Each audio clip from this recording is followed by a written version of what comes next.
ओम ब्रह्म सत्यम सर्वधार। आज दास का विषय है कर्म वासना का नाश कैसे होता है। तो आज पहले इस विषय को समझें कि कर्म वासना का नाश क्या है। फिर महाराज जी के दो वचन साथ में दास प्रस्तुत करेगा। इन वचनों से बिल्कुल क्लियर हो जाएगा कि ये कर्म वासना नाश कैसे होती है। अगर जीव ये कर्म वासना से का नाश कर ले, इससे मुक्ति पा ले, तो मैं समझता हूँ ईश्वर का साक्षात्कार दूर नहीं। ईश्वर बिल्कुल हर समय पास हैं। बस एक अपने जो कर्म हैं वो ईश्वर को अर्पण समर्पण करने की आवश्यकता है। अगर इतना काम हो गया तो समझ लिए कि मानुष जन्म सफल हो गया। तो पहले एक दास की वाणी प्रस्तुत होगी, उसके बाद फिर इस विषय पर विचार होगा। कर्म गति अपार है, जीव नहीं छूटन पाए। मंगत जैसी कामना, ऐसे रूप समाए। देखिए महाराज जी की ये वाणी क्या कह रही है। कर्म गति अपार है।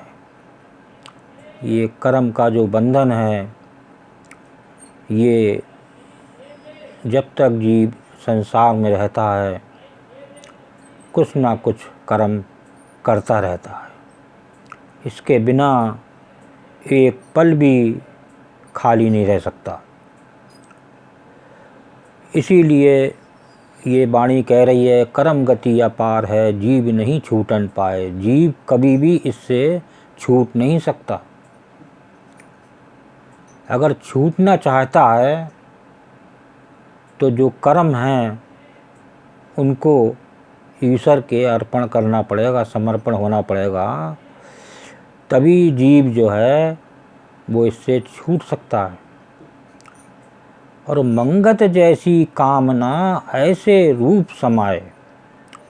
जैसे उसकी कामना होती है, जैसे उसके संस्कार अपने बनाता है, उसी के अनुसार वो इस संसार से अपना जीव दूसरे जीव में अपनी कर्म गति के अनुसार प्रवेश कर लेता है। इसमें भी एक पल की देर नहीं लगती। तो इसीलिए कहा है संसार में जब भी जीव आया तो वो कर्मों से खाली नहीं गया। तो देखिए ये अब दास दो वचन प्रस्तुत करेगा। ये महाराज जी की पुस्तक है ग्रंथ श्री समता विलास। तो इसमें पेज नंबर 61 पर एक वचन है, उसका वचन है 90। तो इसको श्रवण करें। बहुत ही सुंदर वचन, बहुत ही क्लियर वचन। कर्मों का अधिक बंधन है, जीवन एक पलक भी कर्मों से रहित नहीं हो सकता। इस वास्ते परम यत्न से अपने मन को सत स्वरूप में स्थित करें और तमाम कर्मों को ईश्वर अर्पण करें। तन मन धन एक ईश्वर की ही दात जाने। जो भी है तन मन धन, इसको सब ईश्वर का ही दिया माने, ईश्वर की ही दात जाने। ऐसी दृढ़ उपासना से मन सत्स्वरूप को अनुभव करके कर्म रहित हो जाता है। कोई कर्म जो है रहित हो जाता है, वो सब ईश्वर के अर्पण हो जाते हैं। यानी निह कर्म स्वरूप आत्मा में लीन हो जाता है। जो उसमें निह कर्म यानी उसने जो कर्म ईश्वर के समर्पण किए, इसलिए वो निह कर्म हो गया। ये ही परम भक्ति है। धन्य है वो पुरुष जिसको ऐसी रहनी प्राप्त हुई है। कोई बिरला पुरुष ऐसा होता है, ऐसी करनी करके जाता है निह कर्म वाली, और वो प्रभु के तत्व को अनुभव करता है और उसे जीवन में साक्षात्कार होता है और बार बार इस 84 योनियों से दूर हो जाता है और उसे मोक्ष मिल जाता है।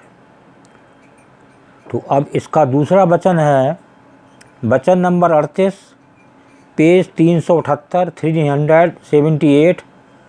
यह भी वचन बहुत अच्छा है, इसको प्रेमी लोग श्रवण करें। नित ही अंतर में एक नाम की आराधना करना और तमाम कर्म प्रभु इच्छा में समर्पण, तमाम कल्पना और कामना को अंतर से निरोध करना, केवल एक प्रभु के परायण होना। देखिए खास चीज़ है, एक प्रभु के परायण होना। इधर उधर संसार में नहीं भटकना, कभी कहीं चले गए कभी कहीं, तो उसमें कुछ नहीं होने वाला।